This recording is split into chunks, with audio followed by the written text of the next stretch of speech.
trusted news source, ABC6 News at Noon. Good afternoon, everyone. We are tracking two breaking stories in Rhode Island as we come on the air for you. Parents in Burrillville first breathing a sigh of relief after a bus crash in town this morning caused only minor injuries. ABC6 News reporter Hector Molina is at the scene in Pasco. He brings us the new details at noon. 5 people are in the hospital after a bus crashed into a minivan right here along Camp Dixie Road in Burrillville. Now, police and fire are still investigating what happened, but they say that the weather could have caused the crash. It appears sun glare at this time. I don't have a formal answer to that at this time. Police say 3 students and the drivers of both the minivan and bus were sent to the hospital with minor injuries. The bus was carrying a total of 18 students from surrounding Burrillville schools. ABC6 also spoke with a woman who knows the bus driver. I used to teach in Burrillville, and she's been driving since I've been teaching, and I've been retired for 15 years. So probably her first incident she's ever had in all the years I've known her driving a bus. So. And police say they'll be sending out a full press release sometime this afternoon. If it has any new information, we'll be sure to bring it to you on air and online at abc6.com. In Burrillville, Hector Molina, ABC6 News. All right, Hector, thank you. Our other breaking story, a good ending in North Kingstown. A missing 12-year-old found safe this morning after nearly 18 hours of searching for her. Police say they found 12-year-old Mia Esposito just after 10 o'clock this morning. ABC6 News reporter Yanni Tregellis is live. He's at the North Kingstown Police Department, where officers just provided an update a short time ago. Yanni? Good afternoon, Doreen. Well, police believe that Mia Esposito ran away from home yesterday after getting into an argument with her mother. Now, speaking with police, they say that when they first got that call for the missing 12-year-old, they did fear the worst as they were investigating. But ultimately and thankfully, everything ended up working out okay. Finding Mia this morning after receiving a call from a resident who said they saw someone matching Mia's description at the TJ Maxx Plaza on Post Road. Upon arrival, police able to locate Mia and take her into custody, saying that she was alone when they found her, calling this a likely runaway situation after getting into an argument with her mom. Mia, again, missing since yesterday, and police thanking the public after finding her, who have called in with multiple tips throughout the past 24 hours to help locate her. It was a long night, and we kept working at it, and we're just happy it came to a successful conclusion. She's in good health, reunited with her mother. And we wanted to thank the public for all their assistance, which ultimately led to the successful location of Mia. Captain Urban telling us that after finding Mia, she did tell them that she was alone all night, hiding inside of a business overnight to avoid being cold. Police saying they are going to be checking security cameras as they continue to investigate to track her whereabouts throughout the entire night. Again, this investigation is still ongoing, but at this time, police say they don't believe there was any foul play, that she simply ran away from home yesterday at just about 3:30 after getting into that argument with her mother. And again, Mia was reunited with her mother just earlier this morning. She received an evaluation from rescue crews on scene, but now is back with her family. We're live in North Kingstown. Yanni Tregellis, ABC6 News. Yanni, thank you. And now we turn to the weather as we take a live look outside right now. It is a beautifully bright, sunny day. A little cool out there, but seasonable. Kelly Bates is standing by with more in our first forecast. Hi, Kel. Hello, Doreen. Yeah, it's a beautiful fall afternoon in progress already, and the skies are absolutely clear. That same air mass that was here yesterday in charge and the day before, it's sticking around for one more. We're getting a little bit of a boost, though, as it's on its way out. It has flipped our wind direction to become southwesterly, and temperatures are already coming up into the 60s. So already we're 10 degrees warmer than average. Now, this area of high pressure will give us clear skies to start tonight, but then our attention turns toward the south, as we'll likely see an increase in clouds pre-dawn in advance of the remnants, the leftovers of what once was Hurricane Nicole. They're going to make their way towards southern New England tomorrow. Coming up in a couple minutes, I'll let you know exactly what you can expect and when. Doreen? All right, Kelly, thank you. And some of today's other headlines now. Family and friends will remember a Swansea teen with a vigil tonight. 17-year-old Ethan Kylick was killed Friday night in a single car crash on Marvel Street. Witnesses say the car Kylick was driving went off the road, struck a fire hydrant and a utility pole. He was pronounced dead at the scene. Another 17-year-old is recovering from serious injuries. Tonight's vigil is organized by Ethan's Boy Scout Troop 303. It starts at 6:30 at Swansea Veterans Memorial Park. And 2 men are being held without bail for the murder of a man in Seekonk in 2021. 21-year-old Christopher Heron, seen here at his arraignment this morning, and 21-year-old Joseph J.D. Housley are both accused of killing Housley's father, Joseph, at his apartment on Forsyth Circle. After a 15-month investigation, prosecutors say the two planned out the murder, even having a getaway car detailed and wrapped in plastic in the days leading up to the crime. They both pled not guilty. They'll be back in court for a pretrial in 2023. And new details on a labor dispute at Care New England hospitals. Later today, frontline nurses and hospital workers at Butler Hospital will picket, protesting low staffing levels. A nurses union spokesperson telling ABC6 that staffing levels at the hospital are dangerously low. They're calling on Care New England to use the $45 million in ARPA funding provided by the state to address the issue. They're also asking for higher wages and a free or reduced cost training program to get new people in. Still to come here on the news at noon, the fallout from the midterms continues, with some races still not decided yet. We'll have an update for you. And Hurricane Nicole makes landfall, the first hurricane in 40 years to hit the U.S. this late in the year. We'll look at the destruction it's caused. And 2 kind-hearted grandmothers from Massachusetts are setting out to try and visit every city and town in the Bay State. We went along as they knocked on their latest one on their list. That's later.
Talking local politics at the State House today, House and Senate Democrats on Smith Hill will caucus tonight to choose the Speaker and Senate President, as well as other leadership positions. Speaker Shekarchi and Senate President Ruggiero are expected to remain in those top spots.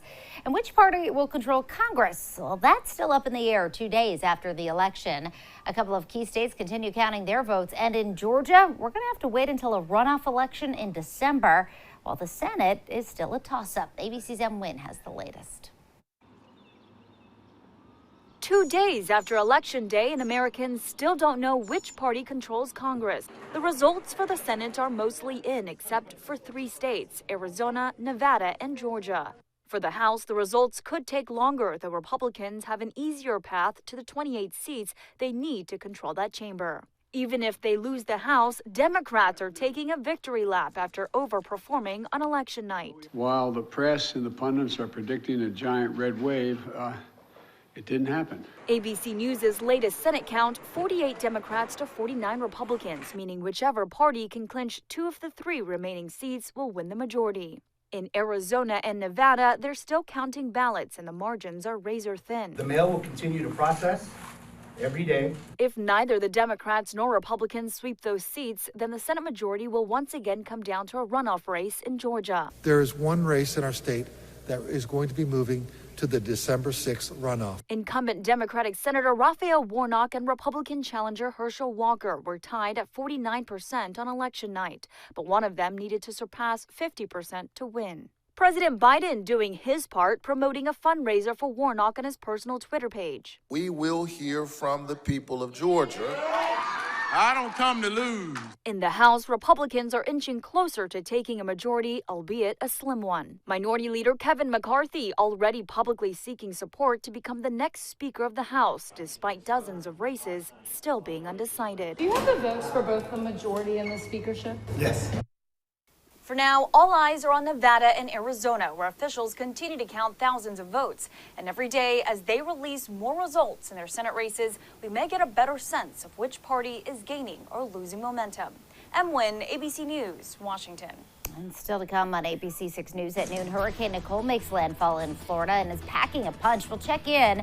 Plus, Kelly's going to let us know how much of the storm we'll feel here at home. And changes to the popular game Wordle, who owns it, and what's going to be different.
Back now with the latest on Tropical Storm Nicole making landfall as a Category 1 hurricane on Florida's east coast. So far, more than 200,000 customers in Florida are without power. ABC's Josh Einiger has the latest from Jensen Beach, Florida.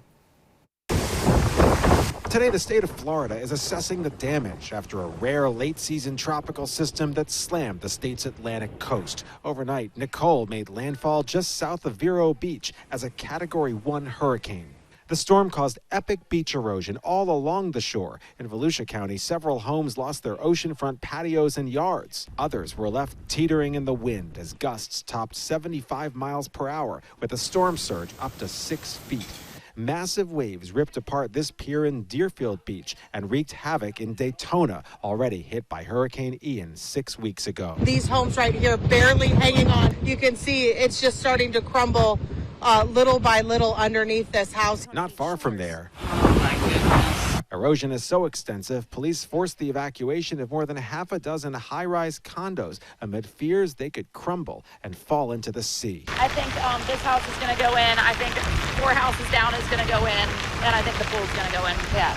ABC's Ginger Z had a front row seat. Then 12 hours ago, we were broadcasting right over there, but that has fallen into the ocean. Look at the house we were standing in. You can see the chair, everything's sitting right as it is. The lights are still on, but the back of the house is gone. Meanwhile, at Cape Canaveral, NASA left its $4 billion Artemis 1 rocket on the launch pad as Nicole was bearing down. It was battered by wind gusts of up to 100 miles per hour, even though the rocket is rated to withstand only 85-mile-per-hour winds. No word from NASA on how it fared. With the benefit of daylight now, the damage assessment can take place across the Sunshine State. We do know tens of thousands of power customers woke up in the dark this morning. They will not be able to get their power back until it's safe for line crews to get out on the roads, and that won't happen until the wind dies down later this afternoon. Josh Einiger, ABC News, Jensen Beach, Florida. And now, your ABC6 Storm Tracker weather with meteorologist Kelly Bates. Wow, what an afternoon we've started. And we're looking to basically finish the day with this really awesome pattern. But we have seen a couple of changes, and this is the number one of them. Because we have changed our wind direction, we're now moving in air from the southwest. So we had that warmer start. We have the southwesterly wind and a day full of sunshine. And this is the result. Your average high for today is 55. We're already at 65. And we're expected to go up a couple more degrees before we call it done. Here's a look at our current winds. We basically have high pressure that has slid by. And on the backside of an area of high pressure here in southern New England, it signals a southwesterly wind. So all the winds have begun to line up southwesterly. And that southwesterly wind tends to be a warm direction for us in southern New England. And the 60s is the result. Our satellite radar doesn't have a lot to do, like it hasn't for the past 2 days now. And that's because high pressure is still in charge. But as I mentioned, it is leaving. It's sliding off the coast and heading off toward the east. What takes its place comes from down here. And these clouds, these high, thin clouds, are streaming out way in front of what once was Hurricane Nicole. It is a tropical storm right now. It's working its way across the Florida peninsula. A couple of things about this storm. It's a late season storm, which is not very common to have this happen now in November. The end of the hurricane season, though, is the end of the month. And it is a large storm. It takes up a lot of real estate. So even though the eye wall is like here, and that's where the center of the path is, you can see the effects very far in front of the system and even behind it. So it has a lot of facets to it. It currently, again, is a tropical storm, maximum sustained winds of 50 miles per hour. But before too long, it is going to re-emerge over the northeast corner of the Gulf. At this point, it will remake landfall in the Tallahassee area, again, as a tropical storm. And then all that moisture is very rapidly going to race off towards the northeast, sort of shepherded our way because of an approaching front that'll be coming through at the same time. So it's going to happen fast. What can we expect locally? We have the potential of seeing heavy rain topping 2 inches within the time frame of tomorrow starting about, say, 2 p.m., lasting through about noon on Saturday. That could lead to some localized flooding and more nuisance flooding because of clogged storm drains. So that's what we can do now to get ready. Strong wind gusts are possible. We're looking at gusts greater than 40 miles per hour, possibly near 50 along the south coast. We have the possibility of thunderstorms. And speaking of the coast, we're looking at waves that will likely be greater than 10 feet. So we've got a lot of elements here, even though we're not taking a direct hit from a tropical system.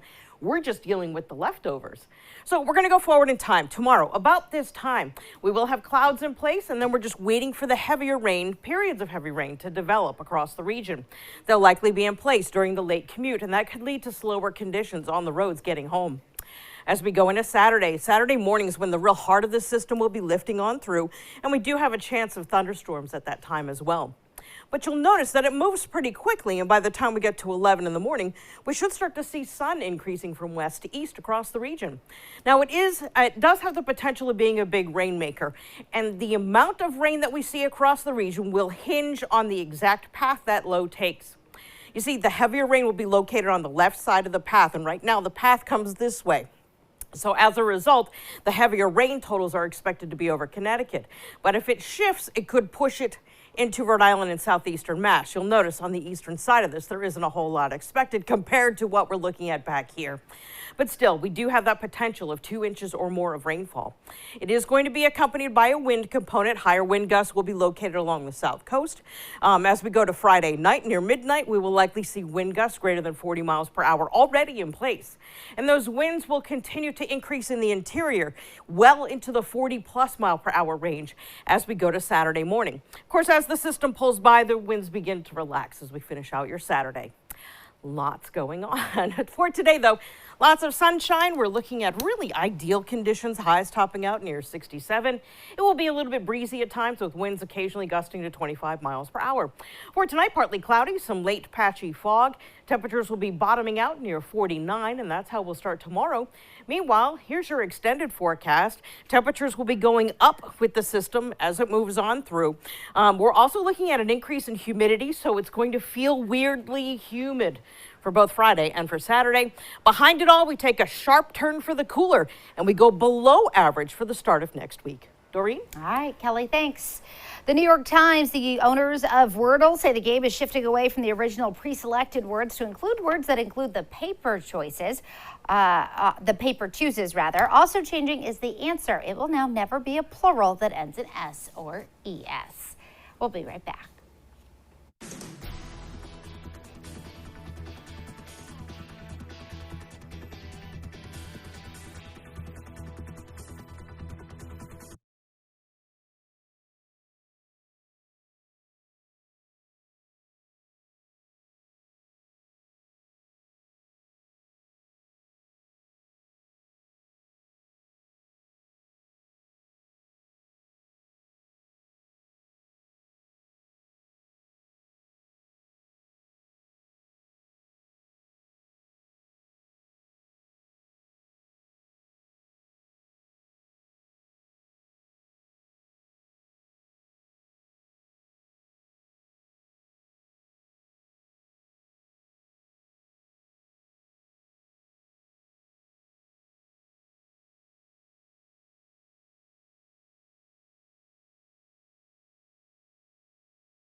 Well, two grandmothers hit the road in Massachusetts on a mission to visit every city and town in the state. Casey Cantz tags along as they stop in Attleboro.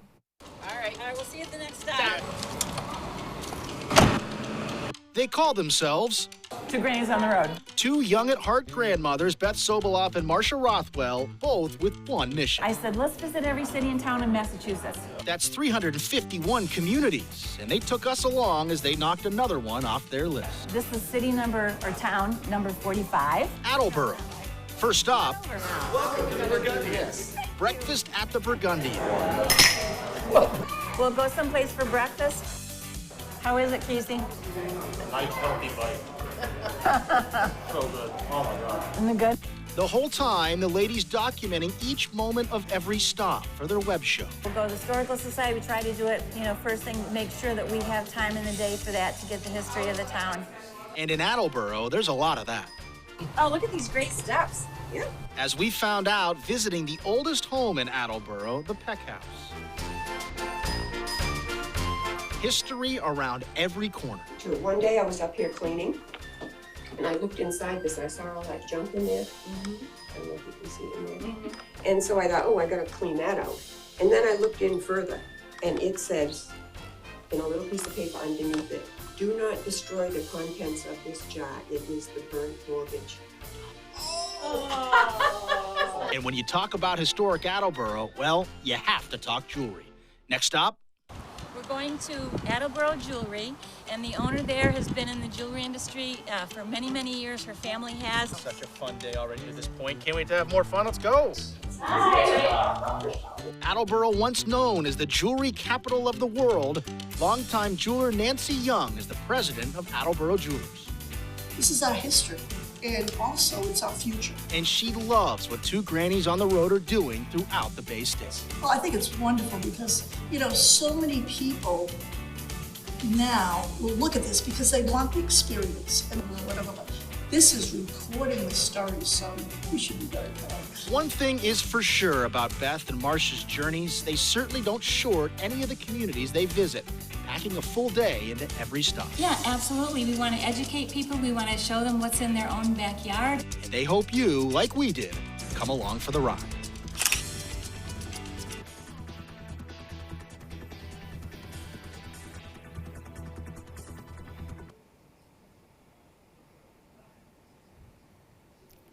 We have 6 seconds.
Well, thanks so much for joining us for the news at noon. The news continues first at 4. Have a great day, everybody.